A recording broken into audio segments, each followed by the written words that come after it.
What's up, everybody? Mike Lindsley back here at Rosie's Corner on a Wednesday. Smells great, of course, your pizza wing combinations, Luna's and subs and chicken and biscuits all day long. Get down here, Route 11 in front of the Brewerton Bridge, a proud ML Sports Platter sponsor. So if you've heard, you're an NFL fan, as you know, we're about a week and a half away from the Super Bowl, but I wanted to talk about Ben Johnson staying with the Detroit Lions as offensive coordinator.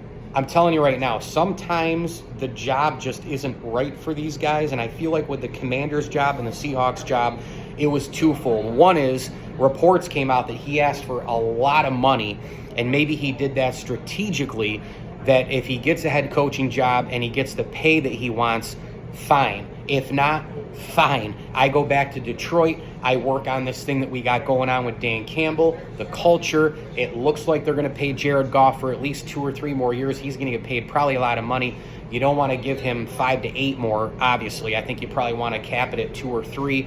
Maybe you can get away with paying him $30 a year, whatever the market value is, draft a quarterback, make him groom under Jared Goff, and go from there. The problem, of course, with this is if Ben Johnson does eventually leave in a year, now you've got a possible situation quickly with the Shane Steichen thing in Philadelphia. The offense has come back a little bit with Jalen Hurts.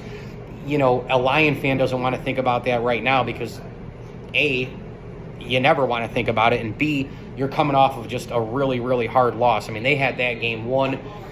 You know, whether or not you agree with Dan Campbell going forward on fourth down or not is another whole other video for another day. Reality is, you know, Jahmyr Gibbs fumbled and they dropped it twice. Those were the main reasons. I would have taken the points if I were Dan Campbell. But again, you look at the aggressive nature and how they got there. Pick your poison there, flip a coin, pick whatever you want, have your own opinion. But I think that the drops and certainly the Jahmyr Gibbs fumble hurt him more than going for it. Obviously, when you go for it on fourth down, more things are going to happen. The chance of a drop, the chance of a pick six, the chance of a fumble, the chance of a pick six, you know, just an interception or a pick six return or a fumble return. You play the law of averages, more things are going to happen if you do go for it on fourth down. But again, you go for it on a field goal, you can get a penalty there too. You can get a block kick, you can get a block kick on a return. Anything can happen. I still would have taken the points probably at least once, maybe not twice, but at least once. Either way, the Reynolds drop hurt him.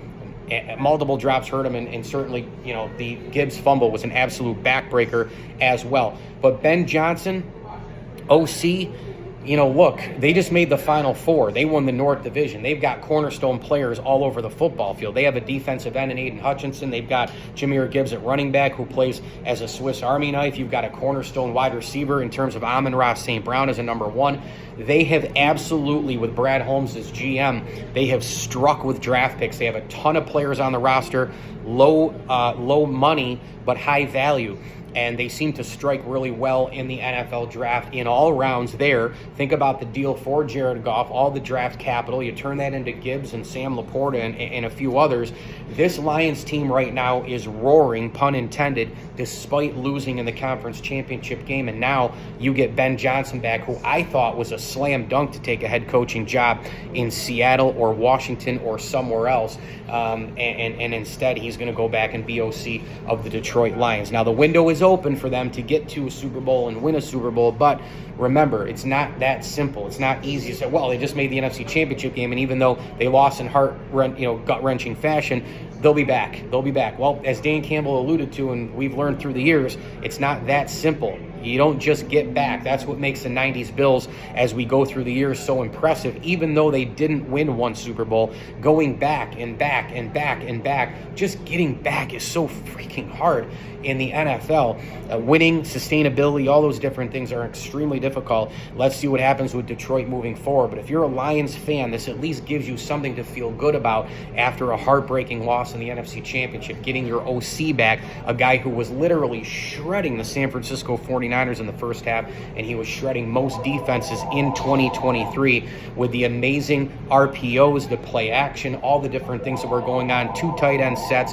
multiple backs, and all the rest. Remember, a lot of defensive coordinators and a lot of defenses have figured out the long ball. They figured out the spread offense. And so now what we're seeing with offensive coordinators is we're seeing 2 tight end sets, multiple running backs, a lot more movement, receivers, your number 1's now going in the slot. You're seeing a lot more of that stuff. And then just disguises and pre-snap motions and all these things to free up guys between 5 and 7, 8 and 12, 15 and 20 yards, as opposed to more of those Tyreek play bombs down the field. You're seeing more of the mid-range stuff and all the other different things going on. So I really, really, really love the fact that Ben Johnson is back, and I hope that Detroit can get back to the NFC Championship and eventually a Super Bowl and win one for the great fans of Detroit.